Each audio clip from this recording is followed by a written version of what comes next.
Guys, I wanted to do a quick recording. It's my first recording, and I wanted to just talk a little bit about renting in the Chicago market at this time. We're in June 26th today, and I know many people are searching for apartments and just looking for a new place to stay without breaking the bank. So, I want to just give you some tips on how to um, find an apartment and also how to increase your odds and chances of actually getting approved the first time without spending tons of money on application fees. Right now in the Chicago market, the application fees are ridiculous, okay? Let's be honest. 45 to even I've heard $100 per application, and you just want to know that you're going to get approved the first time for the apartment that you love. That's the main thing, that we're just trying to get approved for the first apartment that we love.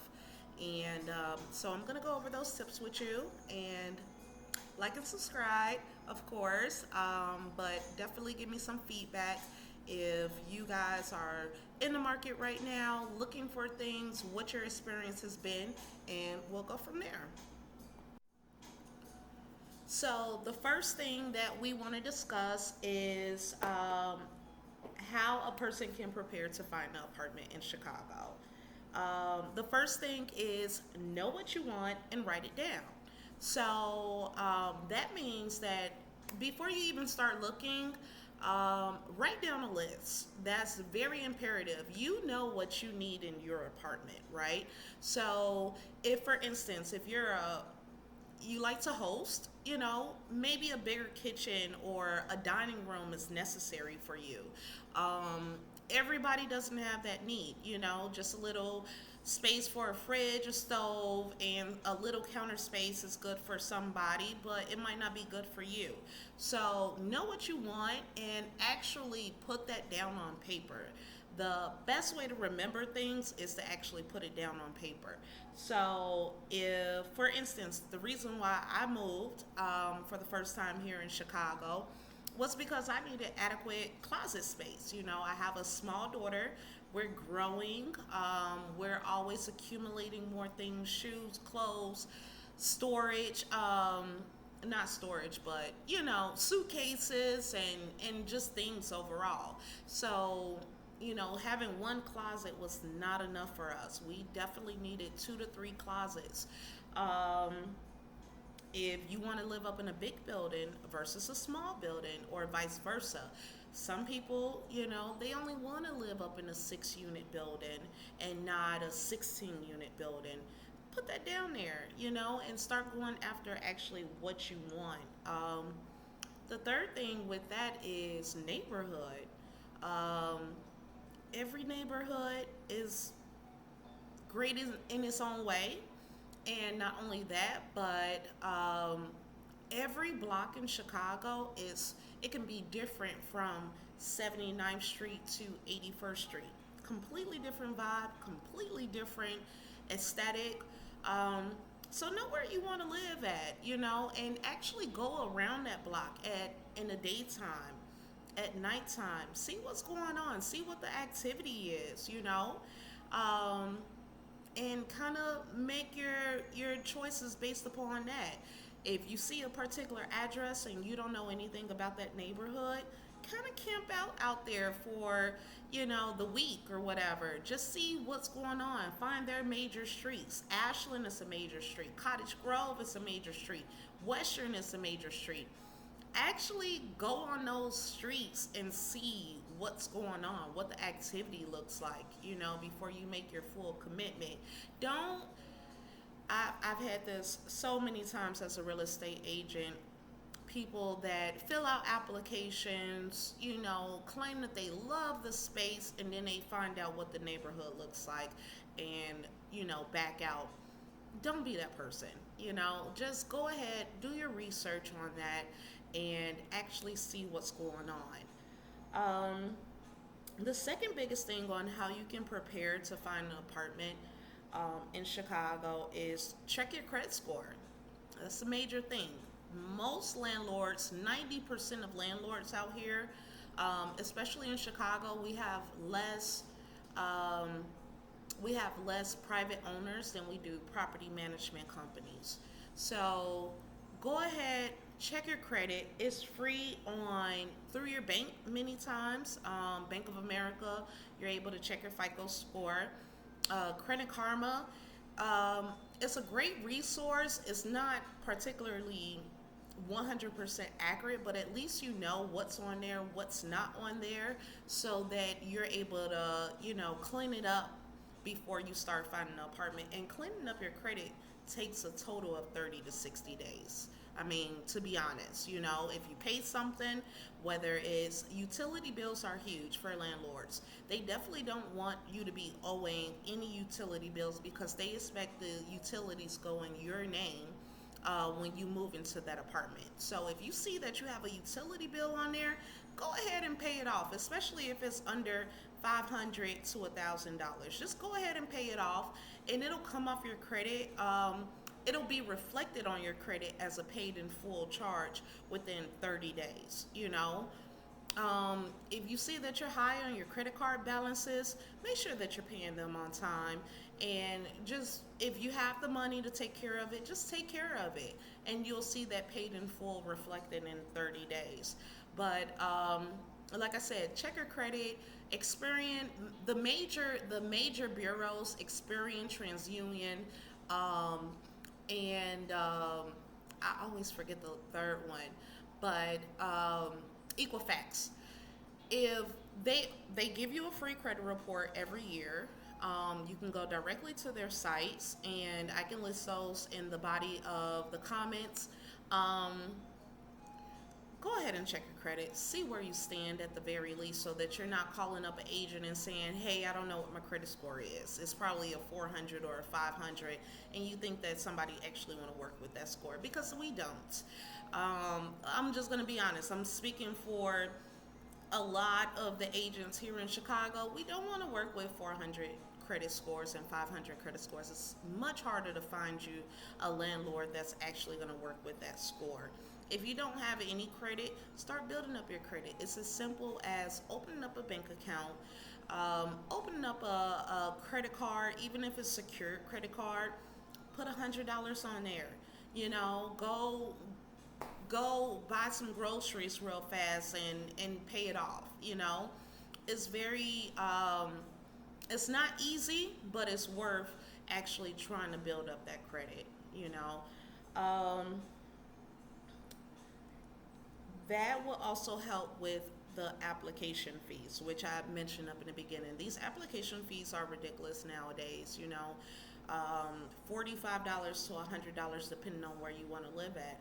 And if you know that your credit is a 650, you know that you're paying your things on time, you have the income, more than likely 7 out of 10 times you're going to be approved, unless you have a bad background, or you only have that credit score because of some shortcut that you took, which I can definitely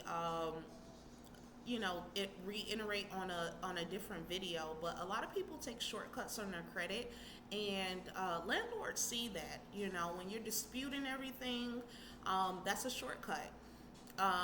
When you're claiming that this is fraud, things like that, it's a shortcut, and it only shows to the owner that you'll take out credit and not be responsible, and actually say that it's fraud when it's not. So we can definitely touch on that up in another video if you all are interested. But money wise, okay, let's go to the third thing on how you can prepare to find an apartment in Chicago, or how to secure an apartment in Chicago, which is what the title will be. Money wise, so most landlords are requesting that you make 2.5 times to 3.5 times worth the rent. So, for instance, just a really quick calculation of that. Let me bring this up. I am not a math whiz at all, but let's say standard rent in Chicago is 1050. You know, you can find a decent two-bedroom in the city for 1050. And if they're asking you for 2.5 times the rent and income, that means that gross income meaning before taxes, before any monies is taken out, they expect you to make $2,625. Okay, now I don't know how much that is an hour. I don't know how many hours you need to work in order to get that amount, but I would say that 30 days, 30 to 60 days before you go actually start applying for an apartment, you make sure that your income is that much. They're only going to go back 2 to 4 check stubs, so that means that 2 times a month you get paid, right? And you want to make sure that that number reflects 2625 if you're going for an apartment that costs 1050. Now, if you're going for an apartment that costs 1600, which is a pretty nice unit in Chicago, um, your income is 4000 a month, okay, before taxes. So that's very important. You want to make sure. The worst thing that I want to hear is that, oh, Miss Toni, I only make 3800 because one, you might not have put in hours for that particular month, or whatever the case may be. It doesn't matter, but 3,800 is not going to cut it if their income requirement is 2.5 times more than the rent, which is very low. The reason for this is because if you think about it, $4,000 and 1,600 of it is going towards your rent. That means that you only have 2,400 to live off for the rest of the month. Say that you have kids like me, that's going to be kind of tough. We're talking about groceries, we're talking about car note, insurance, we're talking about internet, just the bare necessities up in your house. It's going to eat up that 2,400, very, very quickly. They want to make sure that you're able to afford your rent and then also afford the life that you have outside of rent. And on your credit report, even though as a rental agency, we're not as nitpicky as like a mortgage or nothing like that, but the whole thing is the eviction process takes a long time, okay?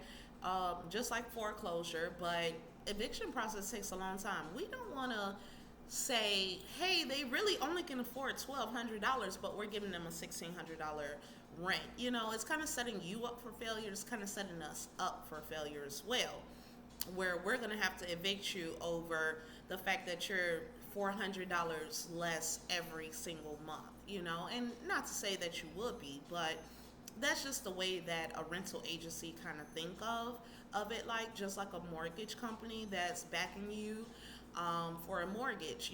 They want to make sure that you're able to afford it so that you don't go into default. So it's kind of protecting you and it's kind of protecting us as well. So to go with the money wise, I also stated here that you also want to make sure that you have enough to take care of those first 2 months of expenses. So, for instance, if you have a $750 one bedroom studio apartment or whatever, at least have like $1,800 to $2,000 in savings, because when you really think about it, they're going to be asking you for first month's rent. They're going to ask you for secure deposit. The worst thing that I see now is that people are not really ready to rent. Yes, they can do an application, which is $65. That's not a big deal. But when it comes down to, hey, you're approved, when do you want to move in? Everybody's thought goes to immediately, okay, when will I get paid again? And it's like, wait, you should have already had some money saved up before you move, like before you even started this process, really. Unless it's a situation where you're trying to move in a hurry, you're up in a bad situation or whatever, and I definitely understand that and is sympathetic towards that and work with clients like that. But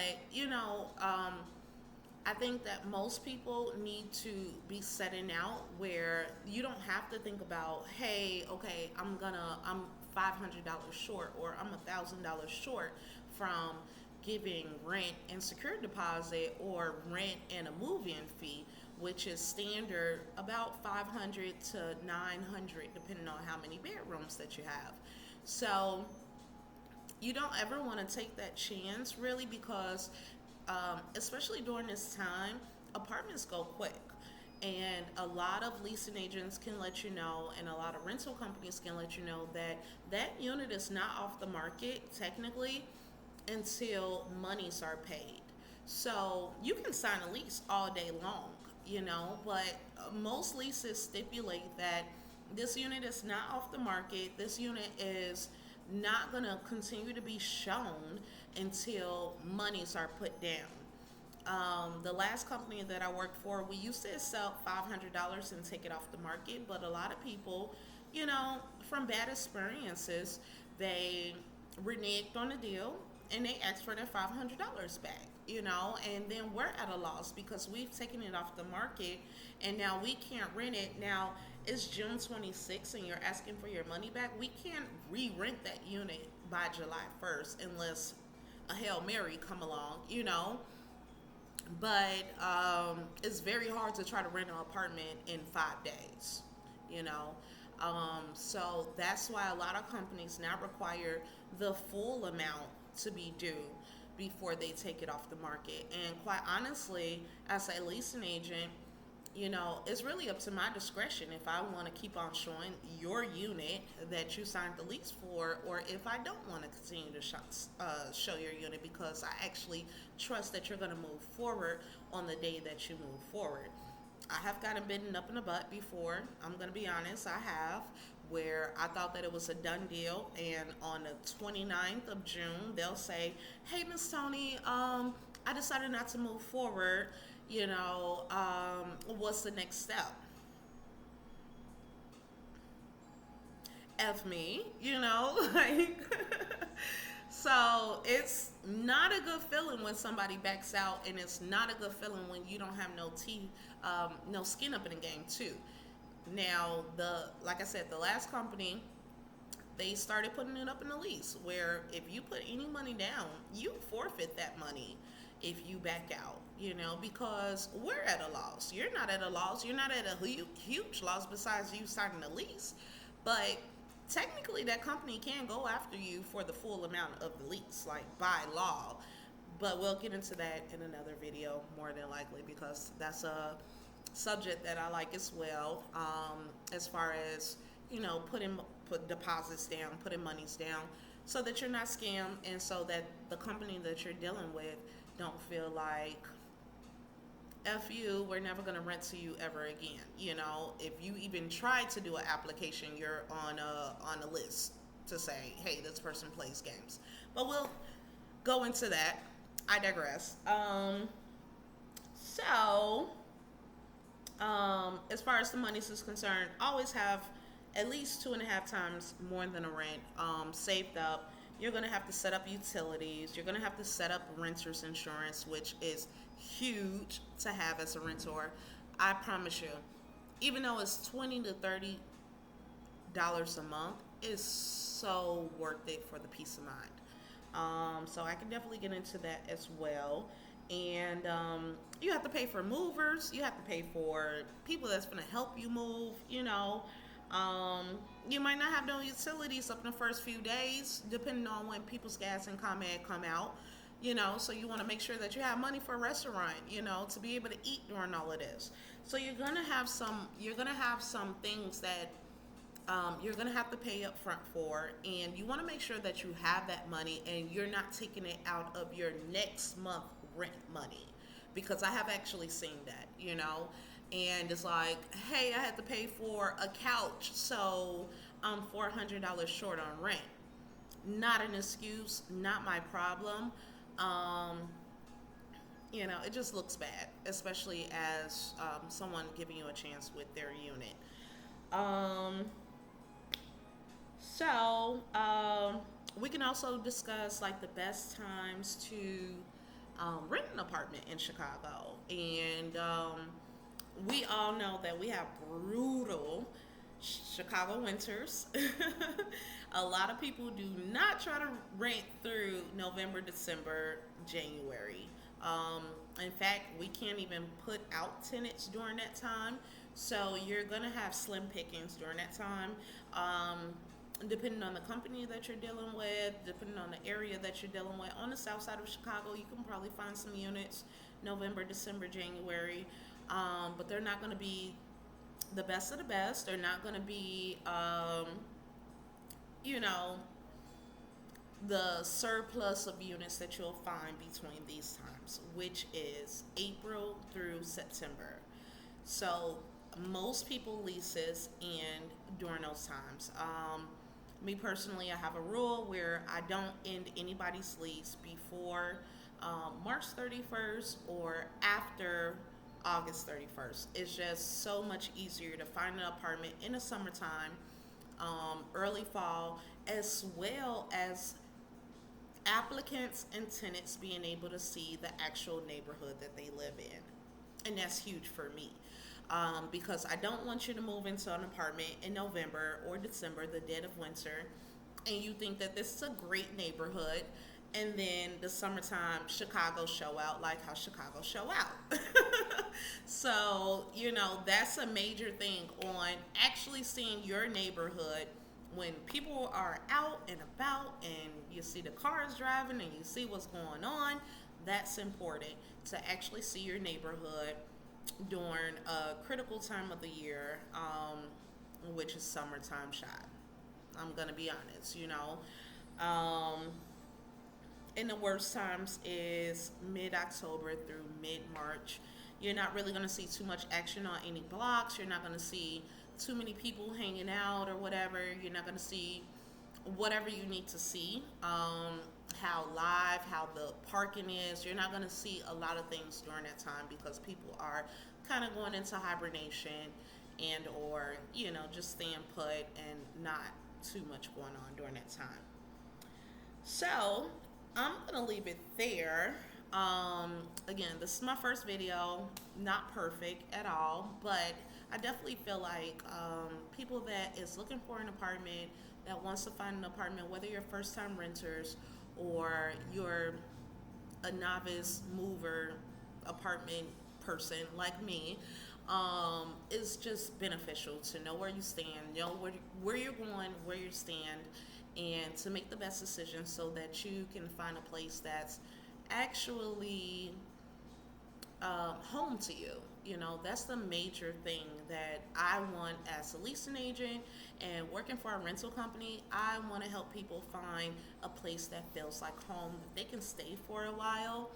Even if it's not your goal to stay there for 10 years, who cares? Even 1 year of peace and quiet and a good neighborhood, a good building, knowing that you got it the right way, knowing that you're able to afford it, knowing that you're able to live comfortably. If nothing else, that's my goal for every renter that I come in contact with. So I hope that this actually helped you, and I definitely got more videos to follow. I definitely want to touch more, expand more on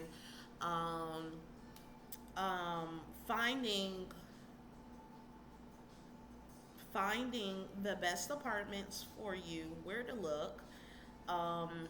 And then credit wise, I definitely want to follow up with that. That's a huge thing for my applicants, on how to show your best foot forward when it comes down to credit. And yeah, that's it. So I'm Toni. I'm your leasing girl and work in Chicago, born and raised in Chicago. So I know the market very, very good. I know what my people are looking for, and I just strive to help. And I hope to talk to you all soon. And of course, like my daughter says, like and subscribe. Peace.